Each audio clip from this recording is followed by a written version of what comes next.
يا مساء الفل عليكم يا حلوين. النهاردة فيديو جديد، هنعمل تنت اللي هو مورد الخدود في البيت. اهو بصي، علبة تنت اهي جميلة، ولا تجيبيها من بره ولا تعمليها ولا اي حاجة، وحلوة جدا جدا. واللون بتاعها انتي بقى حلاوة الوصفة دي ان انتي تقدري تتحكمي في يعني كثافة اللون.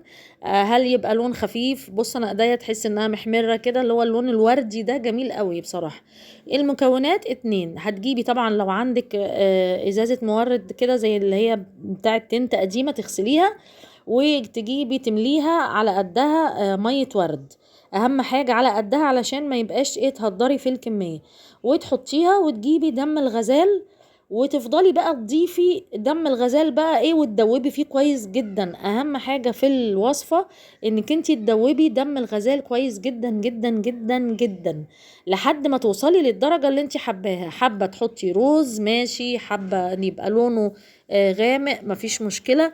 المهم ان انتي تفضلي تدوبي لحد ما توصلي لدرجة اللون اللي انتي حباها.